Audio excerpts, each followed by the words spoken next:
Hi friends আসসালামু আলাইকুম বন্ধুরা আশা রাখছি যে যেখান থেকে আজকের এই ভিডিওটি দেখছো সবাই অনেক অনেক ভালো আছো আমিও ভালো আছি। তো বন্ধুরা আজ চলে আসলাম খুবই সিম্পল একটি রেসিপি নিয়ে। তো সেটা হচ্ছে একটি শাকের রেসিপি আমি তোমাদের সাথে শেয়ার করব। তো আজকে আমি বেথো শাক রান্না করব, আর বেথো শাক অনেকে রান্না করে, আমি যেভাবে রান্না করি সেটাই তোমাদের সাথে শেয়ার করছি। তো চলো বন্ধুরা দেখে নেওয়া যাক।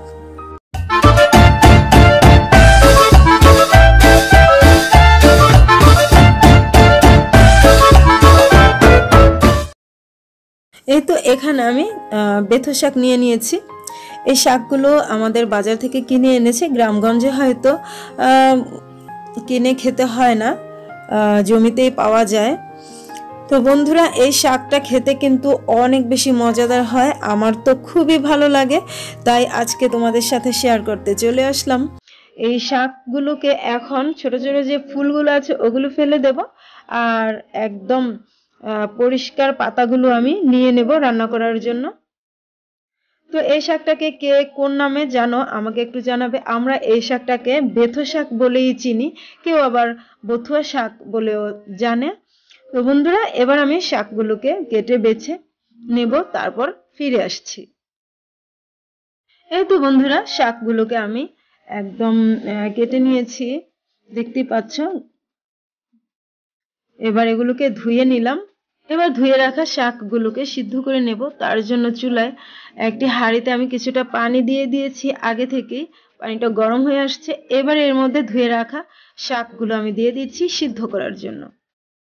তো এর মধ্যে আমি কিছুটা লবণ দিয়ে দিলাম, এতে করে খুব ভালো করে শাকটা সিদ্ধ হয়ে যাবে। আর সাথে দিয়ে দিয়েছি দুটো কাঁচামরিচ। শাকের পরিমাণ অনুযায়ী এখানে কম বেশি কাঁচামরিচটা দিতে পারো, কেউ চাইলে নাও দিতে পারো, তবে সিদ্ধ করার সময় আমি কাঁচামরিচটা দিই, এতে করে শাকটা রান্না করার পরে ভীষণ মজাদার হয় খেতে। এবার একটু নেড়েচেড়ে মিশিয়ে নিলাম লবণটাকে। এবার একটা ঢাকনা দিয়ে ঢেকে শাকটাকে সিদ্ধ করে নেব 10 মিনিটের মতো। এই তো 10 মিনিট পর আমি ফিরে আসলাম, আর দেখতে পাচ্ছ শাকটা একদম সিদ্ধ হয়ে গেছে এবং গলে গলে যাচ্ছে।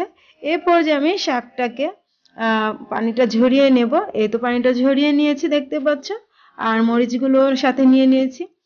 এবার শাকটাকে রান্না করার জন্য নিয়েছি পেঁয়াজ কুচি, রসুন কুচি, আর নিয়েছি শুকনো মরিচ কুচি। শুকনো মরিচটা শাক রান্নার সময় দিলে আমার কাছে অনেক বেশি ভালো লাগে। তো চুলায় একটি প্যান বসিয়ে দিলাম, আর পরিমাণ মতো কিছুটা তেল। এখানে শাকের পরিমাণটা খুবই কম ছিল, সে পর্যায়ে আমি দিয়েছি, আর কেটে রাখা পেঁয়াজ রসুনগুলো দিয়ে দিলাম। এবার নেড়েচেড়ে কিছুটা ভেজে নেব। তো এভাবে নেড়েচেড়ে একটু ব্রাউন কালার করে ভেজে নিচ্ছি।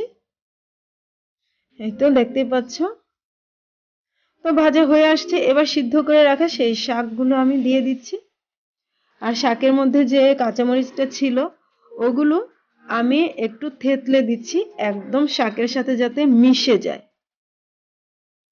এভাবে শাকটাকে আমি থেতলে দিতে থাকবো অনেকক্ষণ সময় ধরে, আর ভাজা ভাজা করে রান্না করে নেব। আর এ ধরনের শাকটা একটু থেতলে নিলে কিন্তু অনেক বেশি মজাদার হয়। যেহেতু সিদ্ধ করার সময় লবণ দিয়েছিলাম, সে অনুযায়ী এখন অল্প পরিমাণে কিছুটা লবণ দিয়ে দিলাম, দিয়ে আবারও মিশিয়ে নিলাম। তো শাকটা একটু ভাজা ভাজা হয়ে আসছে, আমি নামিয়ে নিলাম। তো দেখতে পাচ্ছ বন্ধুরা কত সহজে অল্প সময়ে আমি রান্না করে নিলাম বেথো শাক। আর এই শাকটা গরম ভাত দিয়ে খেতে ভীষণ মজাদার হয় বন্ধুরা। যারা খেয়েছো তারা তো অবশ্যই জানো, আর যারা খাওনি তারা অবশ্যই ট্রাই করে দেখবে। আমার কাছে অনেক অনেক ভালো লাগে, আর যে কোনো শাক আমার কাছে অনেক বেশি মজাদার হয় খেতে। তো বন্ধুরা আশা রাখছি আমার আজকের এই ছোট্ট ভিডিওটি তোমাদের অনেক অনেক ভালো লেগেছে, আর ভালো লাগলে লাইক কমেন্ট শেয়ার করো বন্ধুরা। আজ এ পর্যন্তই, আবার চলে আসবো নতুন কোনো রেসিপি নিয়ে। ততক্ষণ পর্যন্ত ভালো থেকো, আল্লাহ হাফেজ।